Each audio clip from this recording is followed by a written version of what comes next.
자, 그런데 중요한 것은 이 기업의 수익 모델이 고객 한 명을 확보하면 그 고객을 통해서 지속적으로 판매가 이루어지면서 매출이 지속될 수 있는 것인가가 첫 번째로 중요한 것이고, 두 번째는 그 매출을 일으키는데 사람이 투입되지 않고 그게 자동화될 수 있는 것인가. 그래서 거래 금액은 큰데 이익률은 아주 낮은 기업이 있어요. 자, 거기에도 현혹되면 안 됩니다.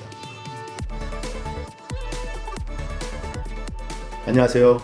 유니콘 빌더 장 대표입니다. 스타트업에 투자할 때 꼭 확인해야 될 9가지 중에서 오늘은 8번째 시간입니다.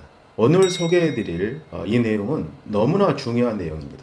물론 다른 7가지가 중요하지 않다는 말은 아닙니다. 하지만 오늘 소개할 이 내용은 결국 스타트업의 기업 가치를 결정하는 가장 중요한 요소가 됩니다. 결국 스타트업을 창업을 해서 아무리 회원수가 많고 그리고 기관 투자 유치를 했다고 하더라도 결국 이것을 해내지 못하면 기업 가치는 폭락하고 사업은 망가지게 됩니다. 그것이 바로 오늘 소개할 수익 창출 능력입니다. 수익 창출 능력은 스타트업이 기업으로 완성되어가는 가장 중요한 요소입니다. 그리고 거기까지 도달하기 위해서 결국은 투자 유치를 한다고 볼 수 있습니다. 그래서 오늘은 스타트업의 기업 가치를 결정하는 가장 중요한 요소인 수익성에 대해서 생각해보는 시간을 갖도록 하겠습니다. 사업의 최종 결과는 결국은 수익을 창출하는 능력입니다. 기업의 가치는 기업이 수익을 얼마나 창출할 수 있느냐에 대해서 결정된다고 봐도 과언이 아닙니다. 자, 예를 들어서 주식시장, 상장 주식에 대해서 한번 생각을 해보시죠. 보통 일반적인 방법이 상대가치 평가법이라고 해서 기업의 수익을 기준으로 해서 주가 수익 비율을 적용합니다. 예를 들어서 어떤 기업의 매출이 100억이고 수익이 10% 10억이 나면 그리고 주가 수익 비율이 10배면 기업 가치는 100억이 되는 그런 방식입니다. 주가 수익 비율만 보더라도 기업이 수익을 창출하는 능력이 얼마나 중요한 것인지가 지표로 나와 있습니다.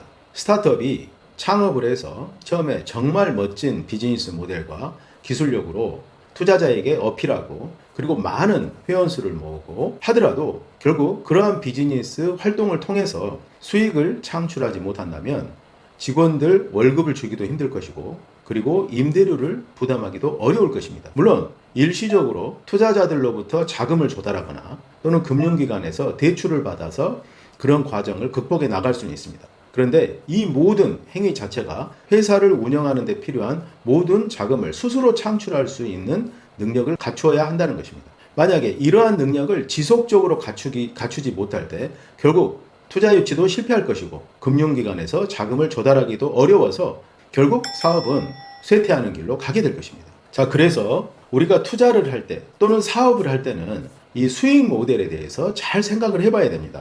이런 비즈니스를 운영한 경험이 없고 단순히 투자만 어깨너머로 배우신 분들이 가장 많이 하는 실수가 될 수 있는데요. 자, 한번 생각을 해보겠습니다.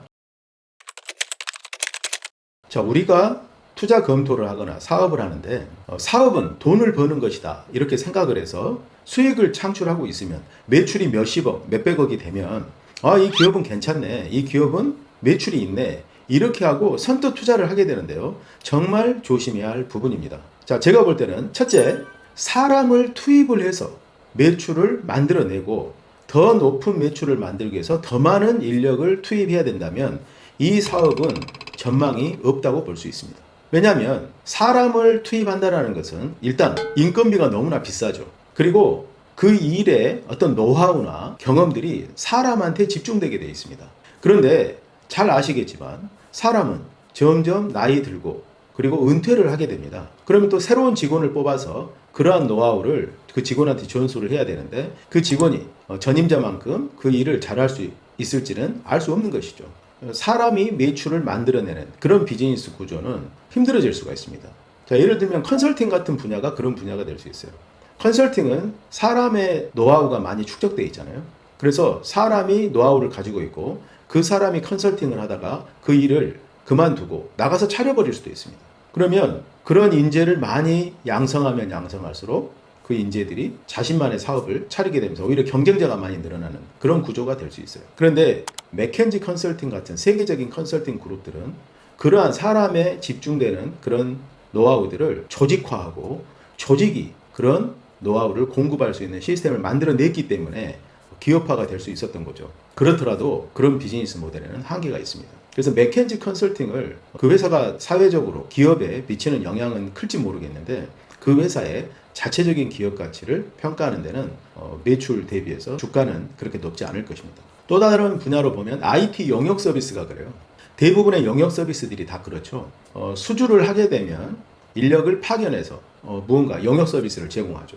이 영역 서비스 자체가 사람을 파견해서 매출을 만들어내는 거기 때문에 어떤 가치가 있다고 볼 수가 없습니다. 거기서 벌어들인 매출로 거기에 참여한 사람들한테 급여를 지급하고 그리고 회사는 약간의 이익을 남기고 그만하게 되는 거죠. 그래서 IT 영역 서비스는 수주를 해서 돈을 벌기는 쉬운데 그것 자체로 어떤 가치를 만들어내는 데는 한계가 있습니다. 매출이 있다고 해서 단순히 매출이 높다고 해서 이 회사는 괜찮다 이런 생각은 버려야 됩니다. 이 회사의 매출 구조가 어떻게 일어나고 있는지를 확인해 볼 필요가 있습니다. 자, 둘째는 우리가 요즘 많이 보게 되는 플랫폼 비즈니스입니다. 플랫폼은 그 시장에 많은 참여자들을 모아놓고 거기에서 거래가 일어나게 되면 거기에서 소정의 중개 수수료를 발생시키는 그런 비즈니스 모델입니다. 자, 이런 플랫폼이 지금은 각 분야별로 많이 생겼잖아요. 배달의 민족 같은 배달 플랫폼도 있고요.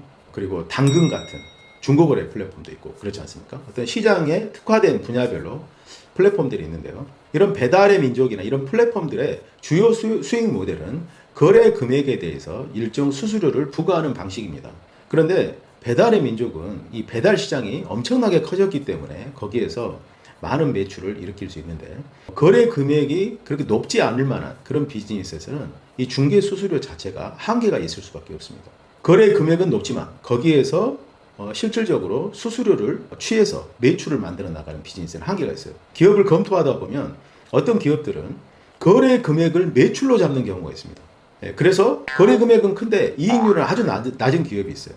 자, 거기에도 현혹되면 안 됩니다. 그런 기업들 같은 경우에는 거래 금액이 매출이 아니고 원래는 본인들이 그 거래에서 발생하는 수수료를 받은 게 매출인데 수수료 매출이 미미하다 보니까 그것을 그럴듯하게 보이게 하기 위해서 거래 금액을 매출로 잡는 편법을 쓰는 경우도 있습니다. 이런 경우는 아주 조심해야 돼요. 저는 개인적으로 이렇게 생각합니다. 플랫폼이 단순히 중개 수수료를 발생시키는 것만으로 수익 모델을 가져간다면 이것은 투자 가치가 없다고 볼 수 있습니다. 왜냐하면 많은 거래를 통해서 수수료 매출을 발생시켜 나가는데 투입되는 어떤 노력과 인력은 훨씬 더 많습니다. 플랫폼이 거래 금액을 몇백억, 몇천억으로 키우려면 거기에는 수백 명의 관계자들이 필요해요. 그런데 그런 거래를 통해서 거래 수수료만 받는다. 그러면 비즈니스 모델로는 한계가 있을 수밖에 없습니다.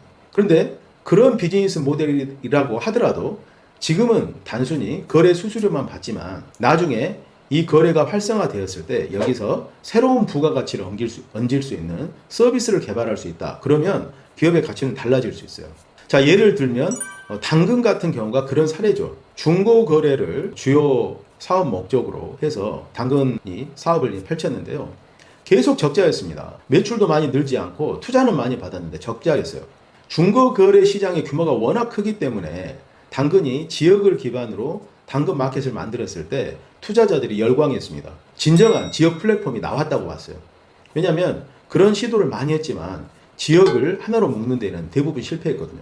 근데 당근이 그걸 해낸 겁니다. 근데 문제는 당근이 수익 모델이 없는 거예요. 중고 거래를 한 것에 대해서 수수료를 부과하기도 애매했죠. 그래서 다른 중고 플랫폼들은 페이 방식을 적용했죠. 자체적인 페이를 만들어서 거래할 때 현금으로 거래하는 게 아니고 페이 방식으로 거래를 했을 때 거기서 피지 수수료를 부과하는 이런 방식으로 했습니다. 자, 그래서 그 자체적으로는 수익 모델이 없었어요. 근데 회원수는 늘어나고 플랫폼은 확장되죠. 자, 그런데 당근이 2023년도에 흑자를 냈다고 해요. 매출도 많이 성장했지만 흑자도 거의 100억대가 넘는 흑자를 냈습니다. 자, 그 이유가 뭐냐면 광고 수익 모델을 적용한 거예요. 회원수가 늘어나니까 지역 광고를 활성화시킨 겁니다. 이거는 상당히 창의적인 방법이었죠. 사실 지역 광고는 되게 효과가 높잖아요. 근데 이 지역 광고를 활성화시킨 거예요. 당근의 비즈니스 모델에 최적화된 수익 모델을 장착한 겁니다. 그래서 당근의 사업성이 훨씬 좋아졌죠. 플랫폼, 단순히 중개 수수료만으로 수익성을 가져가는 플랫폼은 수익에 한계가 있다 말씀드렸고요. 자, 세 번째는 구독 서비스입니다. 우리가 어떤 제품을 판매를 할 때 일시금으로 받으면 매출이 높아질 수 있어요. 그런데 제품을 판매만 하고 끝나면 또 새로운 제품을 만들어서 새로운 고객을 모집해야 됩니다. 그러니까 새로운 제품을 출시할 때마다 비즈니스를 새로 시작하는 거예요. 이런 비즈니스 모델은 정말 최악이거든요. 뭔가 고객 한 명을 획득을 해서 그 고객한테 제품을 판매했을 때 지속적으로 판매할 수 있어야 되겠죠. 그래야지 마케팅 비용이 점점 줄어들겠죠. 근데 제품을 만들어서 그 제품에 맞는 고객을 계속 신규 마케팅을 통해서 확보해야 한다면 정말 어렵습니다. 일시적으로 매출은 커질 수 있지만 그 다음 매출이 기대가 안 되는 거죠. 자, 그래서 많은 기업들이 제품을 일시적으로 판매하는 것보다 구독 모델을 많이 도입하게 됐죠. 엄밀히 말하면 이 구독 모델은 제품을 판매하고 분할로 제품 판매료를 받는 그런 개념이 아닙니다. 제품과 그 제품에 들어가는 서비스가 결합된 모델이라고 볼 수 있습니다. 그래서 이 구독과 비슷한 또 비즈니스 모델이, 수익 모델이 있죠. 렌탈이 있어요, 렌탈. 렌탈은 그 제품을 회사가 소유를 하고 있으면서 사용권만 부여를 합니다. 그리고 일정 기간이 지나면 그 제품을 소비자가 가져갈 수 있는 이런 방식의 금융 거래 방식이죠. 할부는 뭐예요? 할부는 소유권이 소비자한테 넘어가죠. 그런데 그걸 지급하는 방식을 분할해서 지급하는 방식입니다. 자, 구독은 뭡니까? 구독은 렌탈하고 비슷합니다. 그런데 좀 차이점이 있죠. 렌탈은 어떤 특정 제품을 선정을 해서 구매를 하는데 구매를 회사가 하고 소비자는 이용을 하는 겁니다. 그 기능을 이용하는 거예요. 이게 렌탈이죠. 그리고 그 제품에 대한 관리를 회사가 다 하는 거죠. 근데 구독은 조금 다릅니다. 내가 그 제품을 특정하지 않고요. 그 기능을 이용하는 거예요. 그런데 회사가 그 구독 서비스를 제공하는 제품을 가지고 있는데 이 제품에 하자가 발생하면 그 모든 것들을 회사가 다 처리를 하는 겁니다. 제품을 바꿀 수도 있겠죠. 고객은 사용료만, 구독료만 계속 납부를 하면 그 기능을 어떤 형태로든 이용할 수 있어요. 그리고 회사는 단순히 그 제품이 가지고 있는 기능만 제공하는 게 아니고 거기에 이 제품을 이용하는 데 필요한 다른 부가 서비스를 얹어서 제공을 하게 됩니다. 그렇게 해서 고객은 생활을 하는 데 필요한 어떤 특정 분야에 대한 서비스를 이용하게 되는 거죠. 요즘은 렌탈보다는 구독 서비스 모델이 많이 나옵니다. 어떤 제품을 소유하기보다는 그냥 이용하는데, 그 기능을 이용하는데 많이 중점을 두고 있죠. 그래서 구독 서비스 모델은 저는 상당히 좋은 모델이라고 생각을 해요. 제품을 일시적으로 구매하면 거래가 거기서 끝나지만 구독은 지속적으로 고객을 확보하고 새로운 서비스들을 추가해서 지속적으로 판매를 확대할 수 있습니다. 그래서 여러 가지 수익 모델 중에 구독 모델을 상당히 좋은 모델로 생각하고 있습니다. 요즘은 SaaS라고 하죠, SaaS. 소프트웨어를 예전에는 구매했었어요. 근데 요즘은 온라인 플랫폼에 소프트웨어를 구현을 해놓고 사용자들이 월 구독료를 냈고 사용을 하는 게 아주 일반화됐습니다. 자, 이런 SaaS 플랫폼들은 지속적으로 매출을 확대하고 또 특징이 한번 고객이 확보가 되면 이 고객하고 거래가 단절되는 게 아니고 새로운 고객들이 유입될 때마다 거래가 쌓이게 됩니다. 그래서 매출은 꾸준하게 늘게 돼요. 자, 그 과정에서 매출이 꾸준하게 늘면 기업은 거기에서 비용을 줄이기만 하면 안정적인 수익 모델을 확보할 수 있다는 면에서 아주 매력이 있습니다. 이제 마지막 네 번째인데요. 우리가 투자 검토를 하면서 자주 만나게 되는 사업 모델이 정말 획기적인 기술, 어떤 부품, 소재, 이런 기술을 가지고 투자 유치를 하는 기업들이 많습니다. 그런데 이런 기업들은 독자적으로 사업을 일으키는 데는 좀 한계가 있어 보여요. 대기업의 어떤 부품이나 어떤 제품을 납품을 한다. 그러면 보통 투자자들이 가장 좋아하는 그런 모델입니다. 아마 이 영상을 보시는 장려별 투자자님들은 그런 모델 좋아하실 거예요. 그런데 이 비즈니스 모델은 한계가 있어요. 왜냐하면 대기업에서 일시적으로 이 제품을 구매를 하지만 과연 이 회사의 제품을 지속적으로 쓸 것인가는 의문이 있습니다. 초기에는 좀 쓰다가 회사의 정책이 바뀌거나 또는 신제품이 나오게 되면 이 제품을 안 쓸 수 있거든요. 그러면 대기업에 납품을 해서 매출이 급증할 수 있지만 그 다음에는 매출이 오히려 하락할 수도 있습니다. 그래서 이런 아주 독자적인 기술을 가지고 있는 회사들은 오히려 대기업하고 거래를 하고 나서 어려움에 봉착하는 사례들도 많아요. 그래서 이런 기업들은 주로 대기업들이 M&A를 하는 경우도 많죠. 그 기술이 정말 독보적이고 사업에 필요하다 그러면 기업을 아예 인수해버리는 거죠. 근데 그런 어떤 특정 기술을 가진 스타트업이 지속적으로 대기업하고 거래를 해서 분야를 확장해 나가는 것은 정말 어려움이 있습니다. 자, 그래서 이런 부품이나 소재, 어떤 장비를 가지고 있는 회사들은요, 영업력을 갖고 있을 때 기업 가치가 달라집니다. 대기업에 의존해서 지속적으로 공급할 수밖에 없는 시장의 어떤 메가 트렌드에서 아주 핵심적인 기술을 가지고 있다. 내가 마케팅을 하지 않아도 기업들이 와서 내 제품을 쓸 수밖에 없다.